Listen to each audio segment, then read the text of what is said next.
Ok. Bienvenue.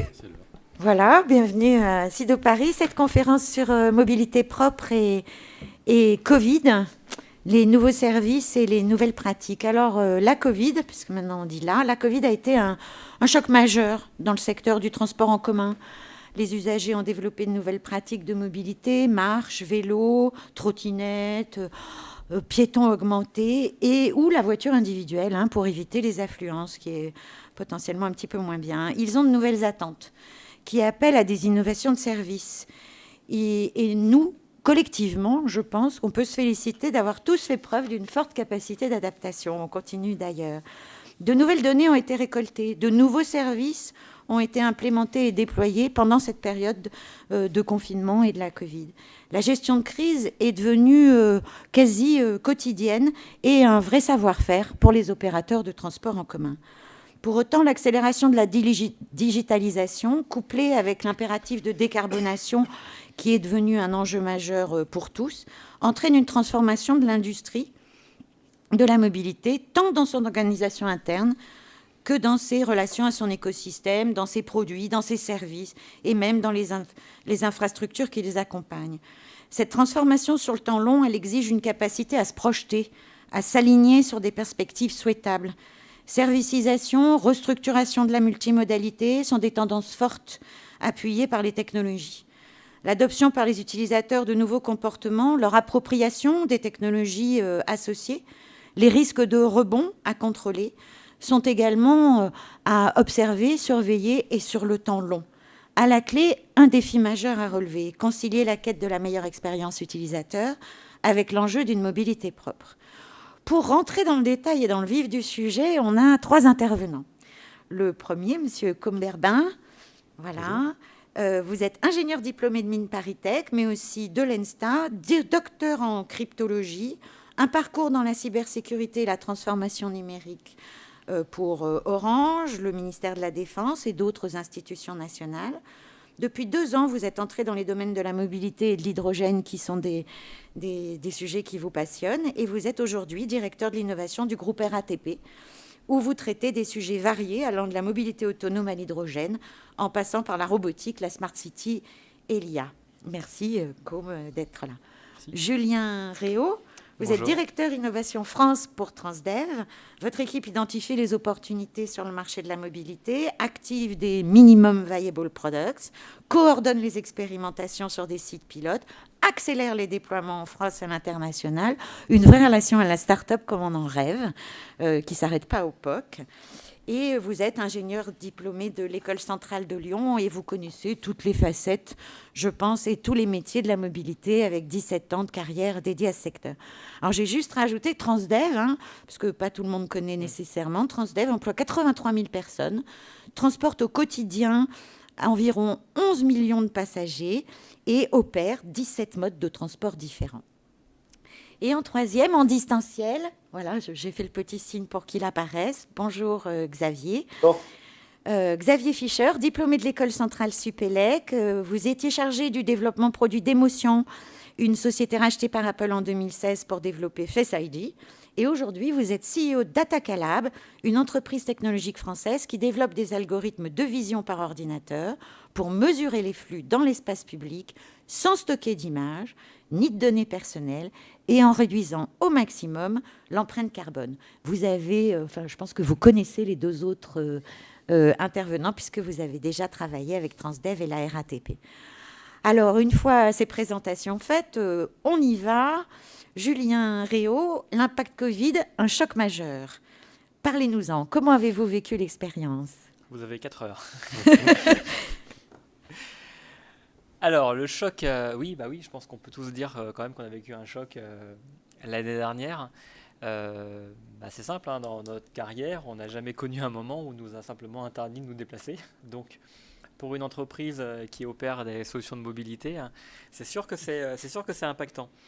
Alors la question c'est, est-ce que c'était un choc soudain et ponctuel, ou est-ce que c'était finalement une sorte de mouvement pérenne. Je pense qu'il est un peu trop tôt pour le dire.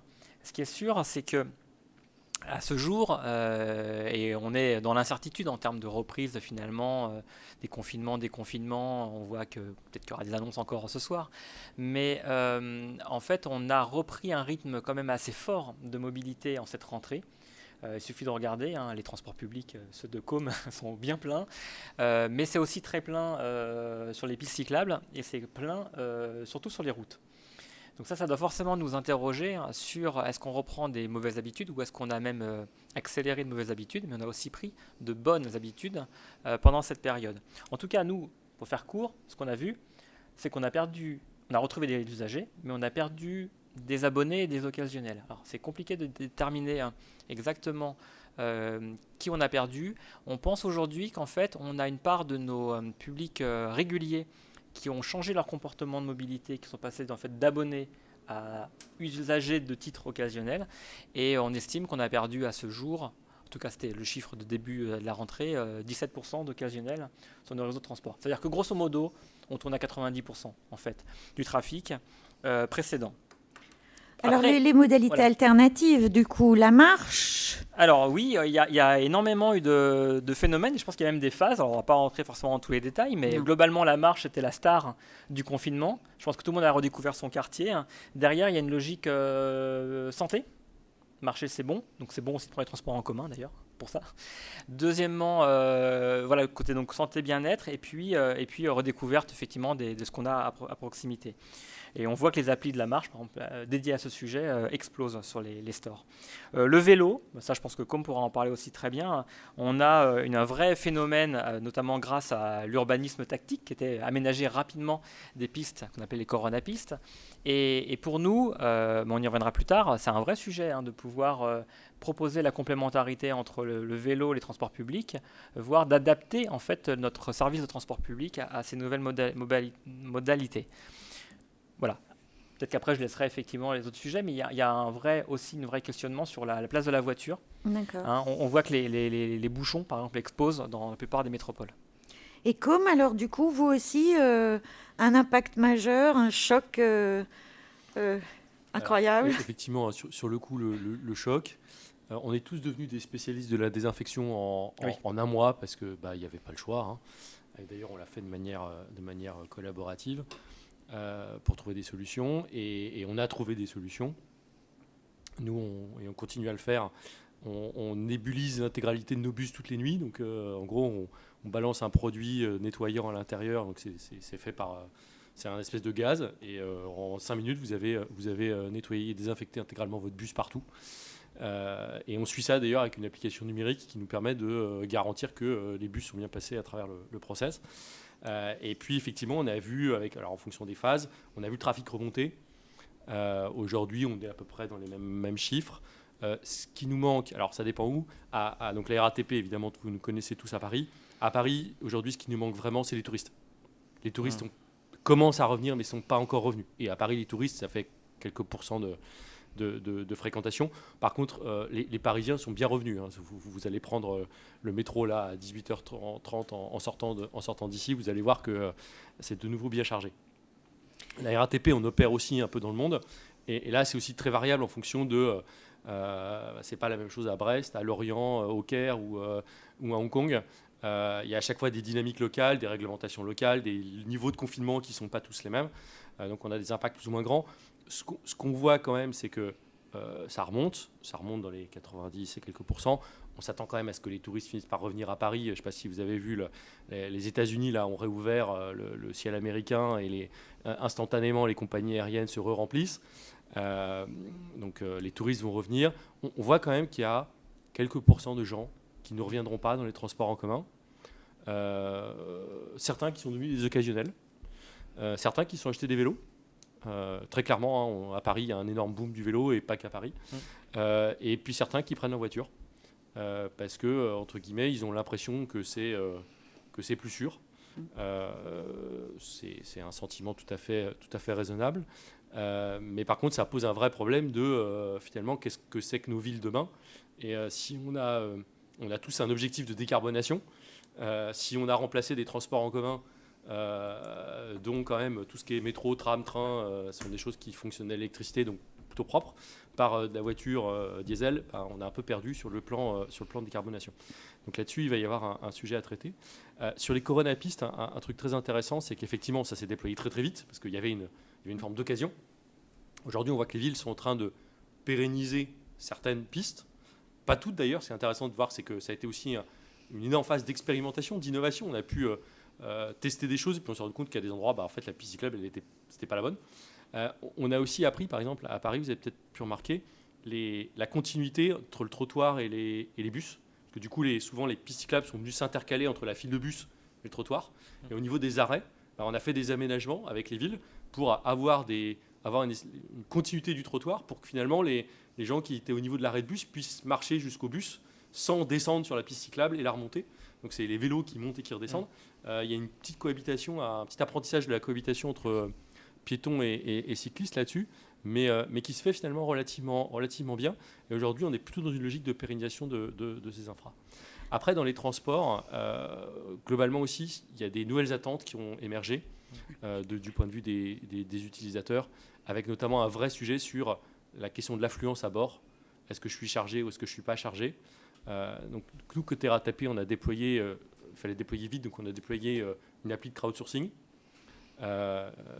qui était intéressante à la fois dans l'approche de collaboration avec les utilisateurs, et puis c'était quelque chose qui se déployait très vite. Et puis on a commencé à mener tout un tas d'expérimentations sur l'affluence, avec des limites, et notamment des limites réglementaires, et je pense que Xavier va nous en parler.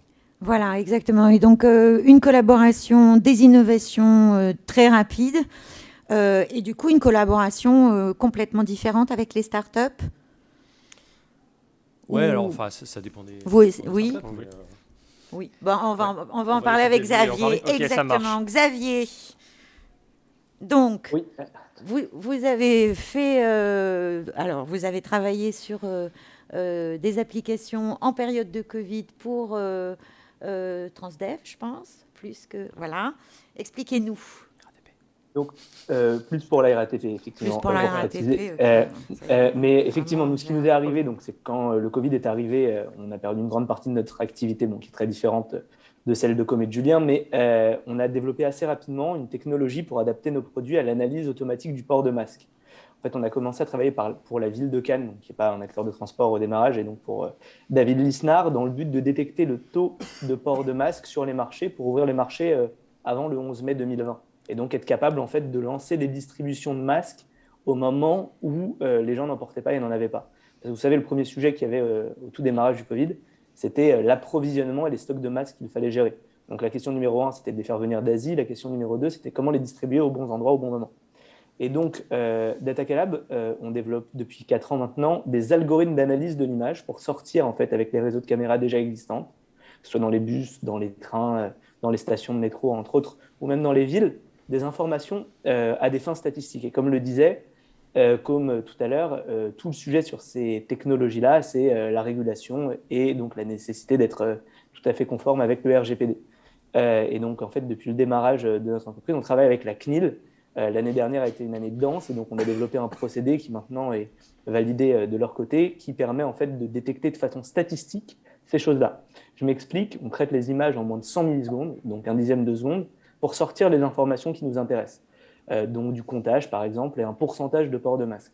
Vous passez 2 fois devant la caméra, vous êtes compté comme 2 personnes différentes. On ne veut pas du tout savoir qui est qui et on n'a aucun objectif d'identifier. On veut simplement en fait, permettre de remonter des données pour mieux exploiter les lieux. Et donc, pendant la période Covid, on a détecté en fait, le taux de port de masque et on comptait plusieurs centaines de milliers de personnes par semaine, donc quelque chose qui ne peut pas du tout être fait à l'œil nu, à des fins statistiques pour voir en fait, comment le taux de port de masque évoluait à Paris, à Marseille et dans plusieurs villes de France, de façon à redonner cette data-là aux acteurs de transport et à différents acteurs politiques pour pouvoir en fait, gérer les distributions de masques. Jamais verbalisé, ce n'était pas du tout dans le but de remonter un individu, mais vraiment optimiser le taux de port de masque en mettant en place des annonces sonores, par exemple, dans le sud, et en pilotant un peu mieux ce qui s'y passe avec ces datas. Je viens de vous parler du masque, mais on travaillait aussi beaucoup sur l'analyse de l'affluence, dans le sens où avec les différents couvre-feux, confinements, les heures de pointe variaient énormément, et on était capable en fait, de voir à quelle heure et en temps réel il y avait un peu plus ou moins de monde dans les transports. Et donc, pour revenir sur Dataka Lab, comment on se positionne un peu par rapport aux différents acteurs sur la vidéo intelligente et donc l'intelligence artificielle appliquée à l'image, notre but, c'est vraiment de développer un produit qui permet de ramener ces datas-là tout en garantissant un impact quasi nul sur la vie privée des individus. Donc, on traite les infos en local, l'image n'est jamais vue par personne, de façon à vraiment être certain qu'on préserve un anonymat le plus total. D'accord. Est-ce que vous avez vu une différence dans vos collaborations avec les grands groupes par rapport à un sentiment d'urgence peut-être ou... Ah oui, totalement. C'est-à-dire, en fait, en mars-avril dernier, on a été contacté par plusieurs acteurs, pas mal d'acteurs, qui nous ont demandé est-ce que vous pouvez être déployé pour le 11 mai. Et donc, par exemple, pour prendre le cas des équipes de com, on a dû travailler assez rapidement tous ensemble pour essayer de faire en sorte que ça fonctionne. Et donc, de la même façon que tout rouvrait à cette date-là, on a dû, nous, développer l'algorithme de détection de masques et le mettre en production en respectant toutes les normes que les différents acteurs de transport peuvent avoir en moins d'un mois, ce qui a été assez intense. Intense. Julien, une façon différente de travailler avec les startups pendant cette période ou... Oui, en fait, mais même, je dirais, une manière de travailler même différente tout court, en réalité. Je parlais de choc en termes de fonctionnement des réseaux. Effectivement, alors les réseaux, tous, ont assuré un service public minimum pour que les soignants et les personnes qui travaillaient puissent travailler. Donc un réseau minimum qui fonctionnait partout, mais effectivement, quasiment plus personne. Et en fait, le grand changement, c'est que d'une part, tous les systèmes habituels n'étaient plus efficients. Donc les systèmes, par exemple, d'info-voyageurs, les systèmes de vente, les systèmes de validation, les systèmes de comptage, ne pouvait plus fonctionner, et je vais dire pourquoi.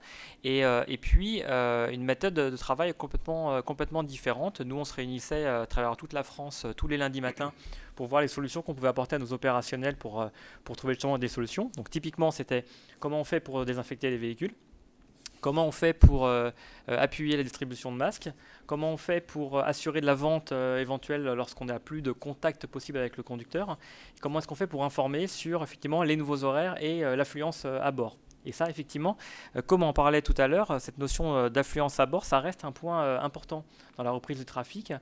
On a fait plusieurs vagues d'enquêtes et dans les derniers chiffres, il y a 30% des gens qui disent « moi, globalement, ça me va bien de revenir à les transports » et 30% qui disent « moi, j'ai envie de savoir si je vais être entassé dans les transports publics ou pas ».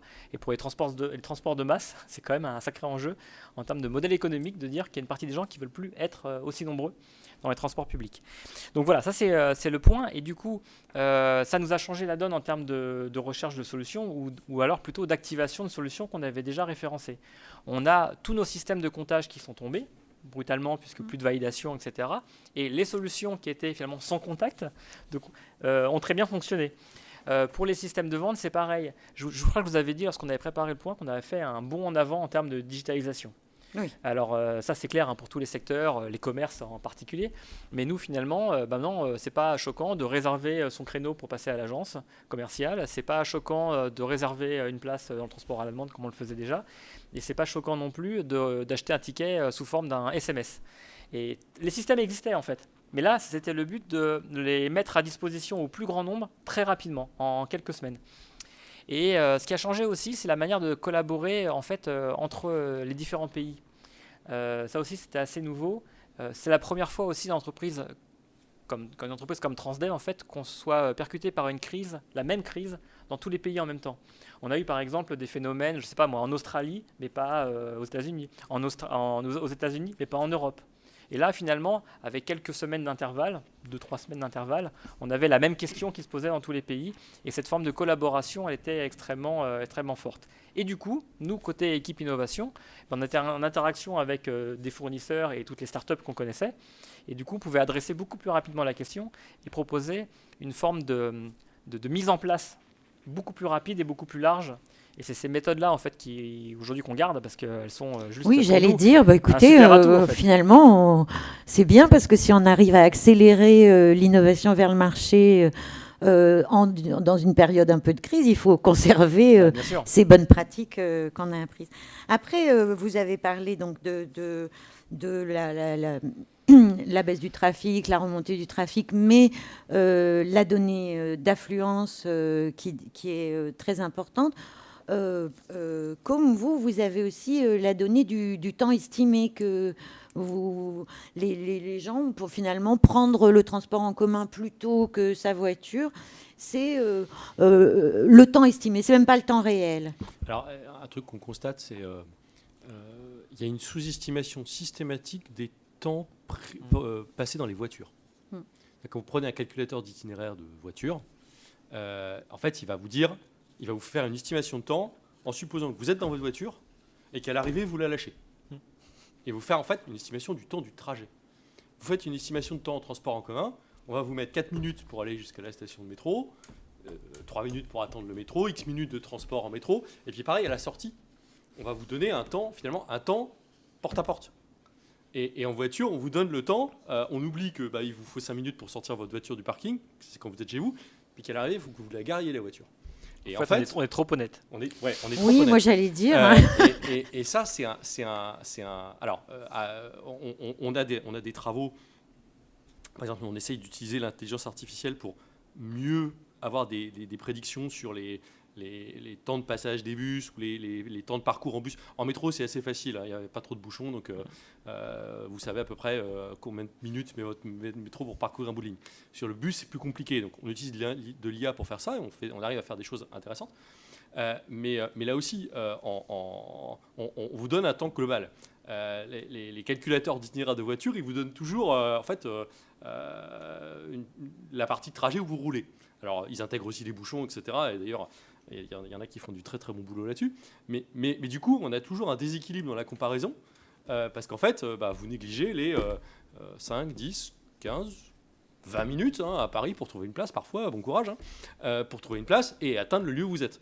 Et donc du coup, quand on compare au niveau d'une application smartphone ou autre, on se rend compte qu'on a toujours une espèce de défaveur en faveur des transports, défaveur par rapport des transports en commun, par rapport à la voiture, lié à ce temps-là. Mais c'est plus de la perception finalement, c'est pas une réalité tangible, parce que effectivement on prend sa voiture et puis finalement on se dit mince, si j'avais pris le métro je serais arrivé avant quoi. Alors ça peut être ça, ça peut être ça. Effectivement il y a un sujet de perception, mais il y a aussi un sujet de la manière dont on intègre ça. Et c'est un truc auquel nous on est très vigilants. On a sorti notre appli Mass il y a quelques mois, et dans notre appli Mass il y a la voiture, parce qu'on pense que de toute façon il y a des zones où la voiture est indispensable, vous ne ferez pas sans la voiture. Et donc la voiture, c'est un modèle de transport parmi d'autres. Et par contre, du coup, quand on fait ça dans notre appli Mass, on essaye d'être un peu plus honnête sur le temps de comparaison de la voiture par rapport aux autres temps de déplacement. Si on veut, et c'est bien tout l'enjeu du Mass, finalement, éclairer la décision de l'utilisateur pour qu'il prenne le meilleur mode le plus adapté à ce qu'il veut faire, il faut aussi qu'on lui fournisse des données qui lui permettent de comparer de manière à peu près honnête. Ok, alors après, tout ça étant dit, donc parfois un retour à la voiture juste pour des idées de bien-être et de confort, parce qu'on estime mal le temps par rapport au transport en commun. Pour autant, on a cet impératif de mobilité propre. Et l'impératif de mobilité propre, il faut conserver du transport en commun, parce que le transport en commun, c'est a priori plus propre que le transport individuel. Oui, alors on a même besoin de développer les transports en commun. Alors sur les transports en commun, comme je disais, on a la chance déjà que tout ce qui est train, métro, tram, notamment en France, c'est électrique, donc c'est peu carboné, voire je ne rentrerai pas dans les débats de vert ou de pas vert sur le nucléaire, mais en tout cas, ça n'émet pas de CO2. Aujourd'hui, on a un sujet sur les bus, et donc on a des très gros programmes de transformation. Enfin, on est en train de remplacer les 4500 bus de la RATP en Ile-de-France par des bus biogaz ou électriques. Et côté Transdev, vous faites la même chose. On commence à s'intéresser à l'hydrogène. On a des premiers projets là, qui sortent sur l'hydrogène pour regarder qu'est-ce que cette techno peut apporter. Alors, sachant que aujourd'hui, on a des bus électriques. Mais là, le frein économique, ce que vous disiez. Avec l'hydrogène, on voit bien qu'il y a un sujet de filière un peu d'avenir. Alors, on n'est pas du tout au même niveau de maturité que le bus électrique aujourd'hui, qui est un truc industriel. Donc l'hydrogène, c'est intéressant à regarder, mais il y a une vraie question de quel est le coût, combien ça coûte et quelle est la place réelle par rapport au bus. Mais en tout cas, on a besoin de décarboner, c'est déjà ça.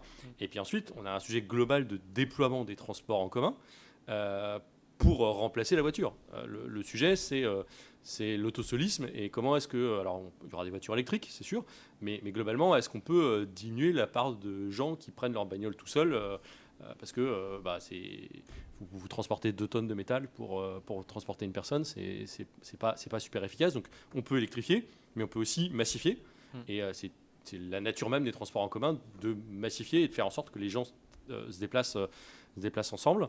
C'est pour ça que notamment côté RATP, on a investi dans Klaxit qui fait du covoiturage.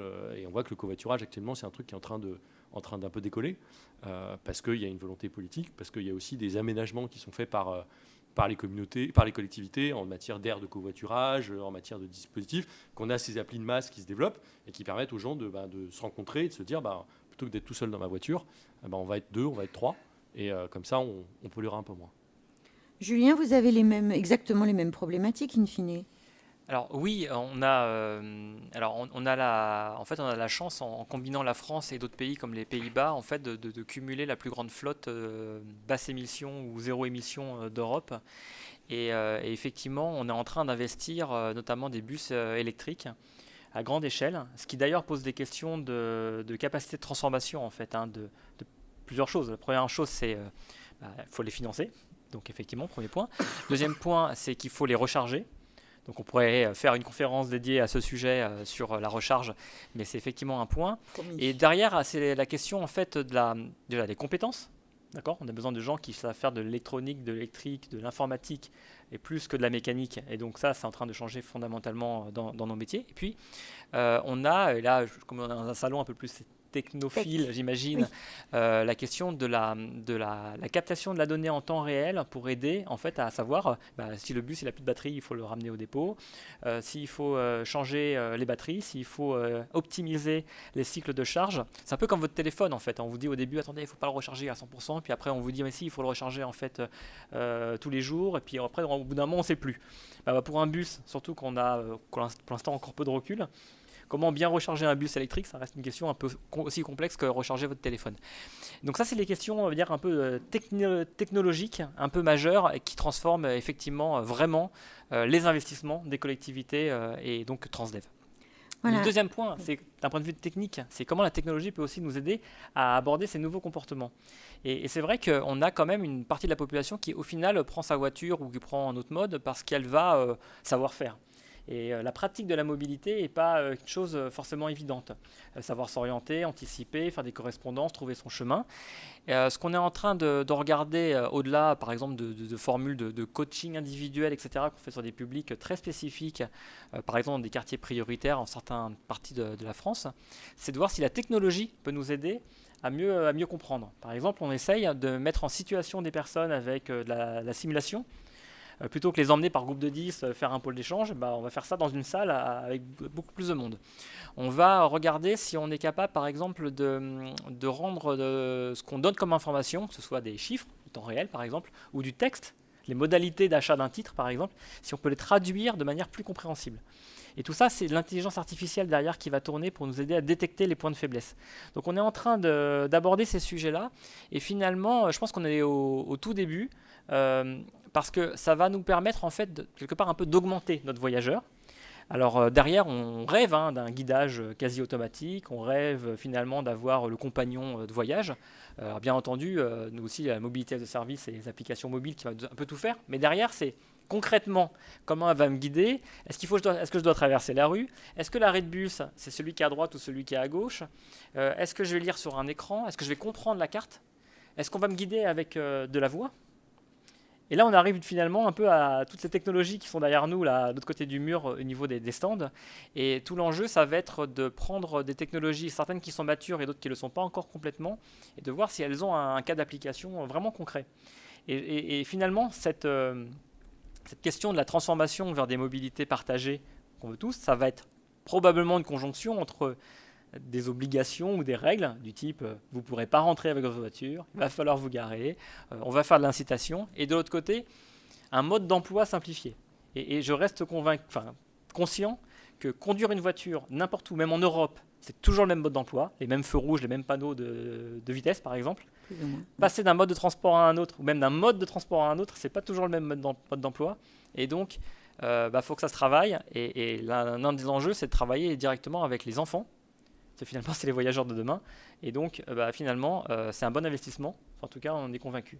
Si je reviens sur la mobilité propre, c'est une question peut-être aussi pour Xavier.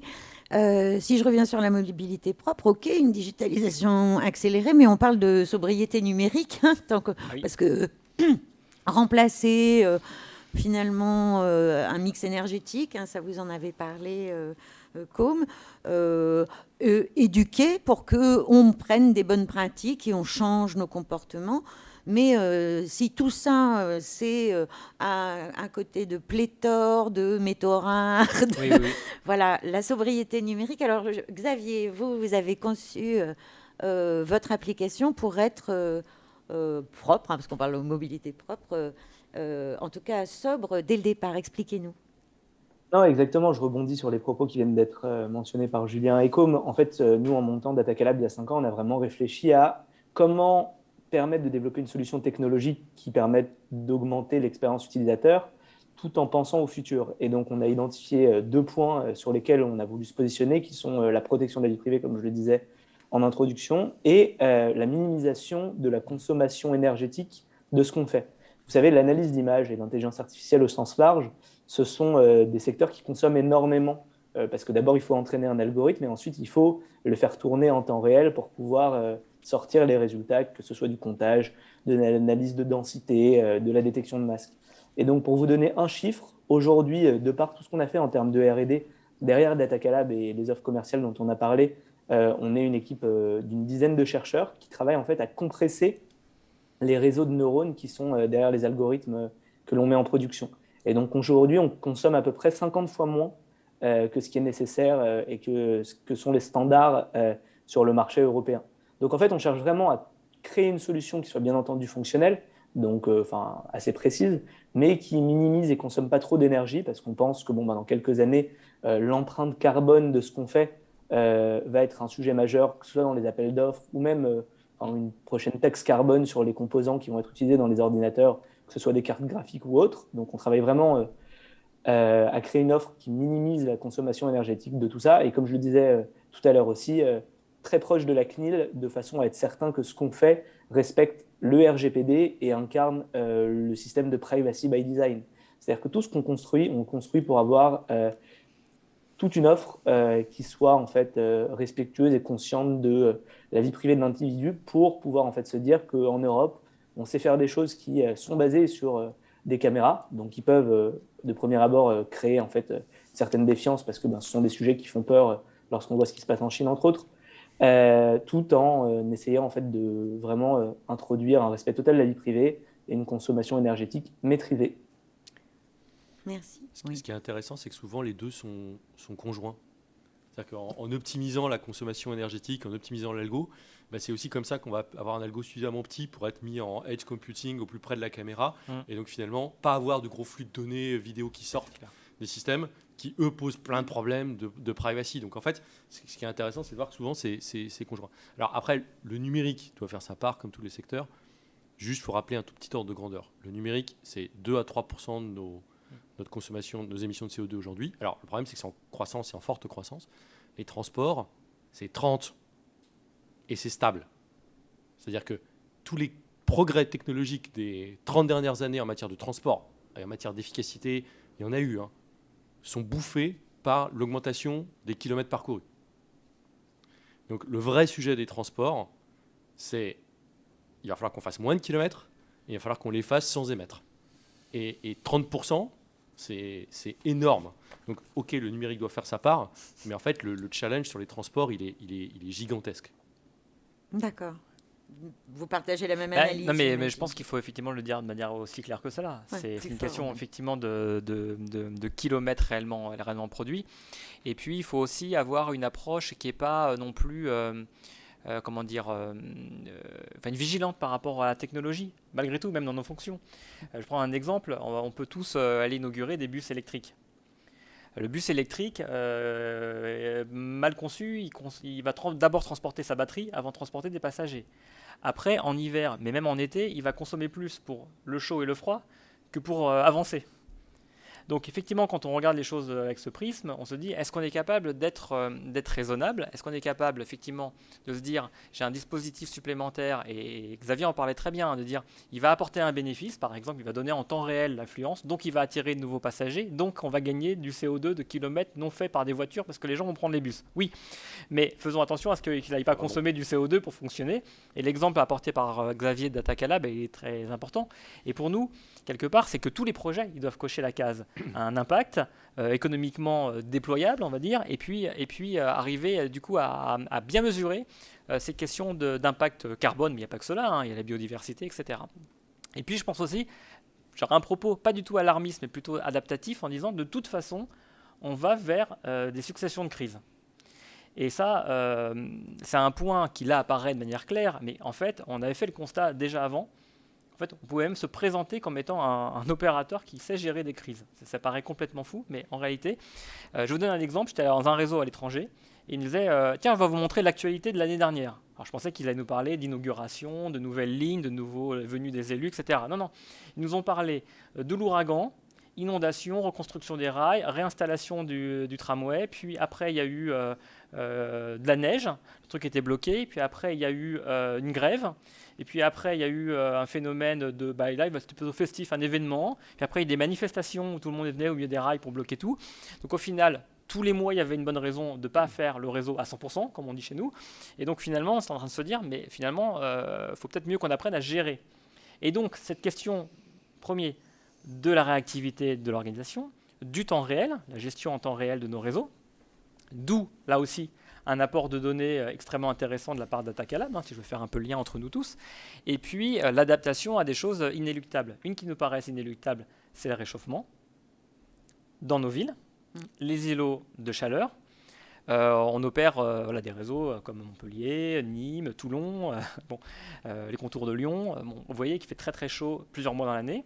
Donc la question c'est comment on peut apporter une expérience du voyage satisfaisante ou correcte en période de très forte chaleur. Finalement, c'est quoi l'expérience? C'est vous sortez de chez vous, vous marchez 10 minutes, sous un cagnard pas possible, vous attendez 10 minutes sous un arrêt de bus quand il y a un abri, et puis vous passez 10 minutes dans le bus.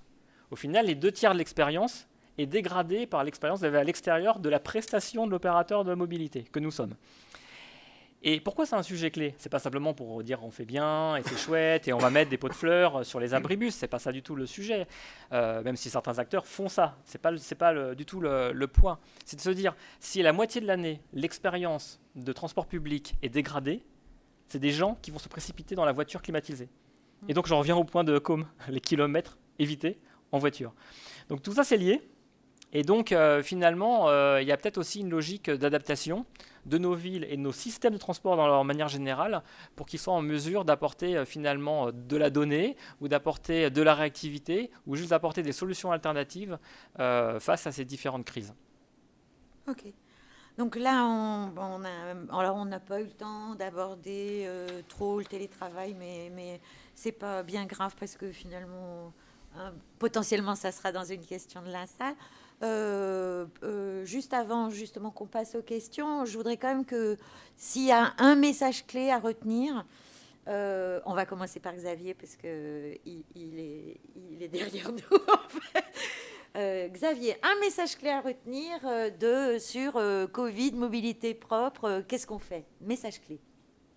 Le message clé en général, c'est que la technologie, elle n'est pas dangereuse, que l'important, c'est la façon dont on l'utilise. Et donc, ce qu'on essaie de faire nous et ce qu'on a essayé de faire pendant le Covid, c'est de développer une technologie basée sur de l'analyse d'image pour pouvoir minimiser l'empreinte énergétique et l'empreinte données personnelles pour permettre aux acteurs de transport d'avancer. Et qu'en fait, en France, en Europe, on a ce RGPD qui nous protège et qu'il faut qu'on continue d'avancer tous ensemble, comme on l'a fait et on va le faire avec Transdev, la RATP, la SNCF, pour pouvoir justement en fait, mettre en production ces algorithmes-là, travailler avec des entreprises européennes pour pouvoir justement assurer une certaine souveraineté. Parce que les entreprises, par exemple, où je travaille aux États-Unis, en Israël ou en Chine, n'ont pas forcément les mêmes valeurs et les mêmes ambitions. Donc, souveraineté. D'accord. Donc, les projets doivent cocher toutes les cases et nous aider à regagner notre souveraineté tout en apportant des services. Super. Julien, peut-être votre message clé à retenir. Ce qui le sujet quand même, moi, qui m'aide à me lever tous les matins, c'est le défi climatique. Faut être clair, je pense que c'est quand même le sujet chapeau de toutes les thématiques qu'on a abordées ensemble, même si on est au départ dans un salon plutôt de technologie. Et donc finalement, on est tous concernés, d'accord ? On n'est pas juste des experts de la mobilité face à avec vous. Peut-être que vous n'êtes pas des experts de la mobilité. En fait, on est tous face à la même question qui est comment on va vivre dans nos villes et sur notre planète. Et donc, ce qui m'a surpris positivement dans cette période, je vais être positif, on va essayer de donner de l'espoir, c'est la capacité de résilience des individus dans cette période. Alors du coup, ça concerne autant, la société civile, c'est-à-dire à quel point on a su s'adapter et reconstituer des bulles de confort, des nouvelles façons de vivre dans des contraintes fortes comme l'année dernière, mais aussi quelle capacité on s'est emparé des moments de liberté pour pouvoir, partir en vacances ou pouvoir retourner travailler. Là, en ce moment, l'économie repart parce qu'il y a beaucoup de consommation des ménages. Donc on voit que finalement, l'être humain là, s'est fortement adapté et donc continuera à s'adapter. Donc face aux défis climatiques, même si ça imposera des contraintes, on pourra s'adapter. C'est la leçon positive de la Covid. Le deuxième point, c'est les organisations. Parce que du coup, forcément, on s'est rendu compte aussi à quel point on avait su s'adapter, on sait toujours s'adapter, et surtout on est beaucoup plus proche. Et finalement, je vais dire un exemple tout simple, mais au niveau de mon travail, c'est la première fois que j'ai le monde entier disponible depuis ma chambre à coucher où j'ai créé mon poste de télétravail. On va dire. Et c'est beaucoup plus simple maintenant qu'avant. Donc ça aussi, ça veut dire que derrière, il ne faut pas hésiter à aller chercher les technologies d'ailleurs, mais avec le propos que disait Xavier, c'est-à-dire exigence. Et donc si on peut faire émerger aussi des pépites sur le territoire national ou européen avec des vrais savoir-faire, je pense qu'on est tous, comme je pense sera d'accord pour dire qu'on est des entreprises reconnues sur le marché pour être apporteurs aussi d'une vague de fonds et d'accompagnement de ces pépites françaises. Et donc, à mon avis, il faut qu'on joue aussi cette carte collective. D'accord. Comme les crises, en fait, c'est des révélateurs et des accélérateurs. On a accéléré sur la transformation numérique. Je crois que c'était le patron de Microsoft qui disait qu'on avait fait en 6 mois ce qu'on aurait dû faire en 3 ans de transformation numérique. Et effectivement, le révélateur, c'est le révélateur sur la crise climatique. Et sur le fait qu'on n'y coupera pas et qu'effectivement on va au-devant d'une série de crises régulières liées au climat. Et donc le sujet, c'est effectivement l'adaptation, alors notamment de nos mobilités, mais finalement plus globalement l'adaptation des villes à cette crise-là. Et en fait, pour le coup, même si la technologie ne fait pas tout et qu'il faut bien savoir l'utiliser, la technologie est une partie de la solution. Et donc, ce qui est intéressant, c'est effectivement de voir comment est-ce que grâce à ces technologies, on arrive à améliorer les services et à améliorer la qualité de vie des gens dans les villes. Donc en fait, c'est possible d'allier les deux, un progrès technologique et une avancée dans la lutte contre le réchauffement climatique. Et ça demande du travail avec des startups, de la réactivité, de la flexibilité et un travail en écosystème avec les villes, les territoires et les citoyens. Parce que nous aussi, il faut qu'on change de comportement. Ça, j'ai bien compris. Des questions ? Est-ce que vous avez des questions sur la mobilité ou simplement des questions à Data Calab, la RATP ou Transdev? Je suis sûre qu'ils sont sur l'innovation quand même. N'hésitez pas. Oui.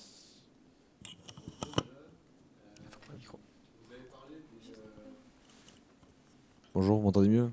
Vous avez parlé des impacts de la digitalisation sur les usagers, sur les villes. Je pense à, par exemple, Julien, ce que vous disiez sur l'affluence dans les transports aussi.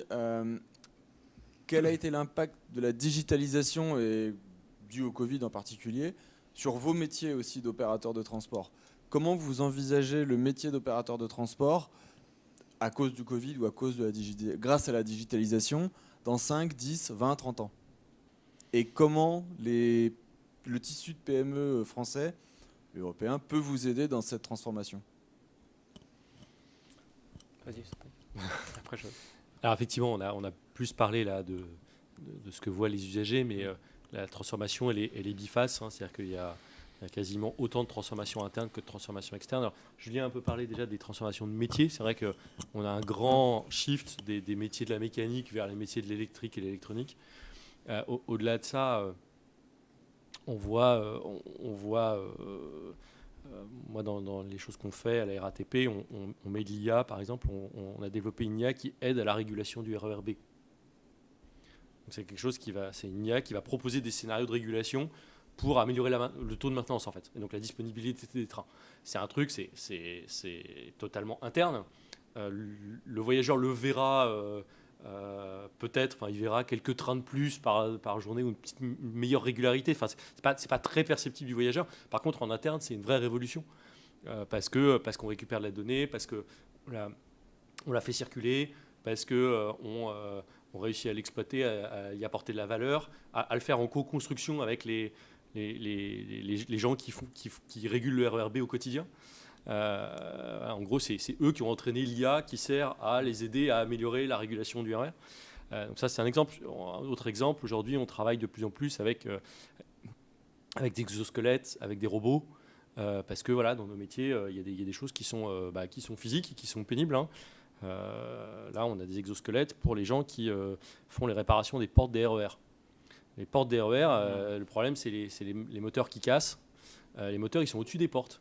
Donc, ça veut dire qu'on a des gens qui passent une partie non négligeable de leur journée, les bras comme ça, bras en l'air, à réparer un moteur au-dessus d'une porte. Donc, quand vous faites ça quelques heures par jour pendant un grand nombre d'années, vous avez le dos un peu en compote, quoi. Donc, ça aussi, c'est un apport des technos sur comment est-ce que ça aide à améliorer la qualité de vie au travail des agents. Et finalement, in fine, c'est des meilleures performances. Mais on va dire qu'en premier lieu, on cherche d'abord à améliorer à éviter d'avoir des gens qui ont le dos fracassé après 30 ans de bons et loyaux services. Donc voilà, il y a évidemment tous ces aspects-là qui sont plus internes. Notamment en IA, on a beaucoup de choses à faire en maintenance prédictive. Aussi, on a pas mal de choses, mais je pense que chez vous c'est pareil. Oui. Vous allez devenir des tech compagnies, en fait. Mais oui. Enfin, en tout cas, c'est un peu notre fonction. Tout le monde. De dépasser. Alors déjà, on est déjà des tech compagnies. Ouais. C'est juste pas la même tech. C'est-à-dire qu'aujourd'hui, on est des pros de la méca, on est des pros du génie civil, on est des pros des procédures d'exploitation, etc. Il y a déjà pas mal de tech dedans. Et du management. Du management. Et en fait, aujourd'hui, on ajoute d'autres technologies. Je parlais d'IA, on peut parler de data science au sens large, on peut parler de robotique, on peut parler de réalité augmentée. La réalité augmentée en matière de maintenance, ça fait des trucs assez intéressants. Moi, alors c'est pas totalement la réalité augmentée, mais on a des systèmes d'assistance sur les mainteneurs qui vont réparer les problèmes dans les stations de métro. Souvent, vous êtes tout seul sur le terrain au fin fond d'Aubert. Et puis, zut, comment il marche le système qui a été mis là il y a 25 ans. En fait, juste vous avez des systèmes pour faire juste de la visio avec allumer des caméras et montrer ce que vous voyez en direct à un de vos collègues qui est dans un centre RATP à l'autre bout de l'Île-de-France. C'est bête, mais ça fait gagner un temps fou. Vous corrigez les problèmes plus vite et vous les corrigez mieux. Pourtant, c'est même pas super compliqué à mettre en place. Mais voilà, toutes ces technologies-là, on arrive à se les approprier. Toute la difficulté, c'est de trouver le bon mix entre les bons cas d'usage qui ont un intérêt pour le métier et les bonnes technos, les bonnes solutions. Et là-dedans, il y a du grand groupe, mais ça commence beaucoup souvent par de la start-up, de la PME, des petits trucs à petite échelle pour justement trouver les bons cas d'usage. Puis une fois qu'on les a trouvés, après on les généralise. Mais les premières phases, c'est souvent plus c'est petit et plus ça marche. C'est ça. Et pour vous donner un autre exemple, des fois c'est pas forcément de la technologie de pointe, mais c'est simplement déjà le fait de digitaliser. On parlait de management à l'instant, je vais vous donner un exemple très simple. Aujourd'hui, chez Transdev, on vise le 100% conducteur connecté. Donc ça veut dire quoi? Ça veut dire en fait le conducteur, il a les informations utiles. La feuille de route. La feuille de route, c'est ce qu'il va faire comme circuit dans sa journée. C'était en mode papier avant, ça a été mis en place en digitalisation et même parfois, dans certains secteurs, avec leur propre téléphone. Et on aurait pu se dire, mais pourquoi finalement le personnel va accepter de passer en tout digital? Bien, en fait, il suffit de trouver les bons cas d'usage. Et il y en avait un qui était l'échange de congés payés. Donc il fallait avant taper à la porte du responsable, lui dire au fait j'ai posé un congé mais j'aimerais changer, intervertir avec mon collègue, je l'ai vu dans la cour, il est d'accord, c'est à peu près le même temps, etc. Oui, sauf qu'en termes de droit du travail, on ne peut pas échanger un travail de 8 heures avec un travail de 6 heures comme ça, et donc ça se vérifie et ça prend du temps. Et en fait, on est passé par ça, et en réalité, l'échange de congés payés, la bourse aux congés payés, c'est devenu un must-have, qui du coup a entraîné tout le reste en termes de digitalisation. Mais ça veut dire quoi? C'est-à-dire que depuis, le personnel, en fait, il a aussi un smartphone qui est du coup doté de plein d'informations. Il peut renseigner les passagers, il peut avoir des alertes, il peut avoir des actualités sur le réseau, et finalement, c'est top. Et ça marche pour le personnel, mais ça marche aussi pour finalement les voyageurs. On a digitalisé les transports à la demande. En résumé, c'est quoi un transport à la demande? C'est une forme de minibus donc prévu dans le réseau de transport, mais qui arrive lorsqu'on en a besoin. On dessert, donc je vous parle de quelque chose qui vous paraîtrait tout à fait normal maintenant, sauf qu'il y a 3-4 ans, c'était pas du tout normal, c'était Uber qui faisait ça, on voyait le bus arriver sur la carte. Et on l'a fait dans des zones portuaires, notamment celle du Havre, qui correspond grosso modo à la longueur de la ligne 1 du métro parisien, donc c'est juste très très grand. Et on a remplacé des lignes de bus qui ne servaient pas à grand chose en termes de fréquentation, et par ces systèmes-là. Et effectivement, les passagers on se dit mais pourquoi ils vont prendre un téléphone pour réserver une course? Et finalement, le fait de voir arriver le bus en temps réel, et de savoir précisément à quelle heure il va passer, et à quelle heure il va arriver, et à gérer la correspondance, et ben ça a un déclic. On a plus de 80% maintenant des personnes, tout âge confondu, qui utilisent des applications mobiles, alors qu'avant tout le monde passait par téléphone, etc. Donc ces aspects-là aussi, ils sont en train de changer les choses. Et ça, c'est la première couche, la digitalisation, avant de parler d'intelligence artificielle ou de traitement avancé de la donnée. Donc en fait, on est un peu aux années 0, 1 ou 2 de la partie IA. En réalité, l'étape qui n'a pas été visible, ça a été cette phase de digitalisation qui est, pour une partie, est encore en cours dans nos entreprises. Oui, je rejoins. Et il y a d'autres trucs. C'est par exemple sur les conducteurs de métro, un dock de dépannage de métro. Juste le truc, vous en avez absolument besoin d'en avoir un sous le coude si jamais il y a un problème. C'est fait comme ça. Bon, bah, juste faire en sorte de leur filer en numérique et pas en papier. Rien que ça, en fait, c'est bête. Enfin, moi, je viens aussi du monde digital. Je suis arrivé, j'ai fait quoi? Comment ça? C'est pas fait depuis 15 ans? Bon, bah, c'était comme ça. Donc, toute cette vague de digitalisation, effectivement, elle est en cours. Et finalement, c'est aussi comme ça qu'on va générer des données et que derrière, on peut faire de plus en plus d'IA. Et c'est aussi qu'on peut partager ces données avec les voyageurs et créer de la valeur ajoutée pour tout le monde en partageant ces données-là. Une autre question? Oui. Je voulais savoir comment vous appréhendez les futurs transports aériens urbains. Alors, appréhender les futurs transports aériens urbains. Alors, nous, on travaille dessus. On a un programme à la RATP sur ce qu'on appelle communément les taxis volants. En gros, il y a deux sujets dans les taxis volants. En fait, en gros, il y a un sujet qui est l'extension des technologies de drones à base de batteries et d'hélices électriques sur des sujets qui sont aujourd'hui plutôt de l'hélicoptère, quoi. Et on voit que ça permet de potentiellement développer ce genre de services. Alors, soit pour remplacer ce qui est aujourd'hui fait par un hélicoptère. Par exemple, aujourd'hui, vous avez du transport de greffons, des gens malades, du secours qui est fait par hélico. Et si on met des trucs électriques à la place d'hélicoptères qui tournent au kérosène, voilà, on revient sur l'objectif de décarbonation. Et puis après, il y a un sujet qui est de se dire, est-ce qu'il n'y a pas une place pour certains types de trajets, utilisant ces technologies-là, pour desservir des cas d'usage précis. Alors, la généralisation de ce genre de truc, c'est clairement pas pour demain. Après, on voit qu'il y a certaines liaisons sur lesquelles il y a potentiellement des choses intéressantes à faire. Typiquement, les liaisons aéroportuaires. Vous voulez faire un Charles de Gaulle La Défense, en fait, vous pourriez utiliser tout à fait ce genre de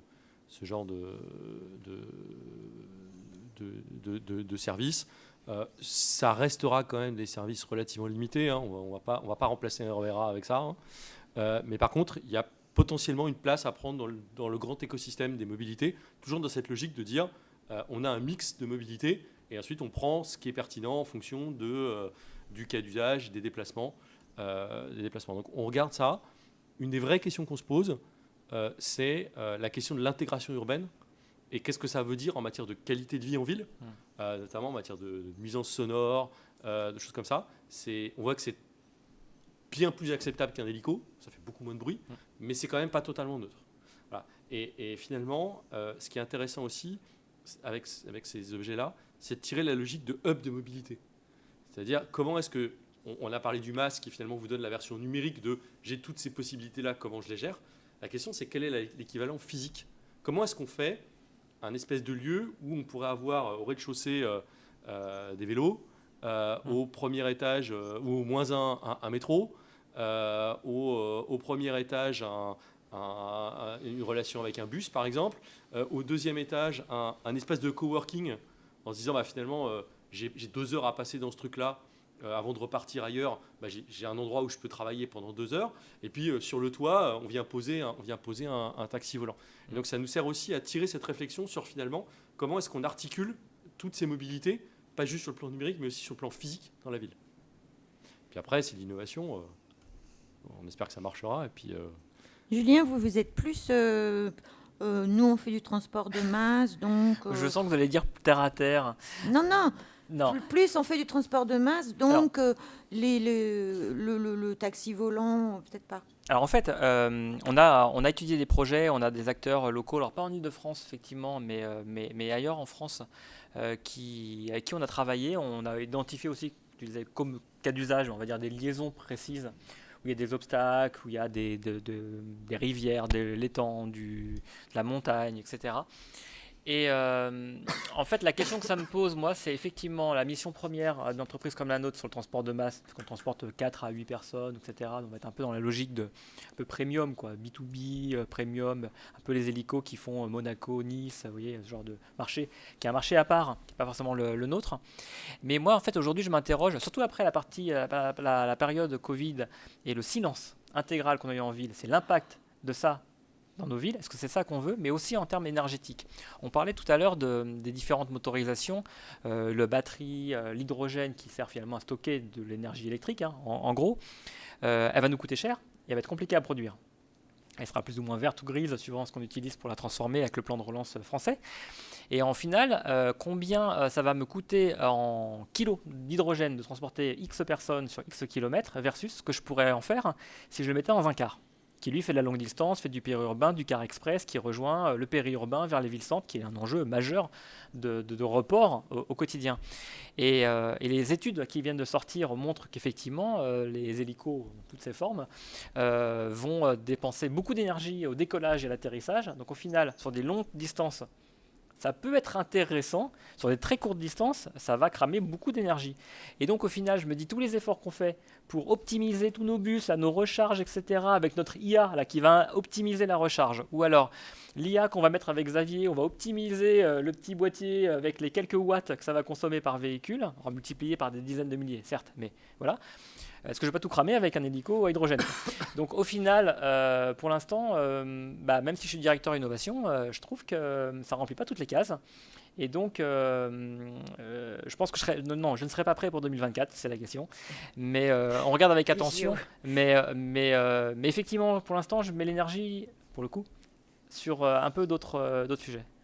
Ok, alors on m'a signalé que j'avais déjà dépassé de plus d'un quart d'heure le temps de la conférence. Donc, merci. C'est juste que pour moi, c'est un sujet passionnant puis qui nous touche tous. Et je retiens que quand on présente un projet à Transdev, à la RATP, il faut que ça coche toutes les cases.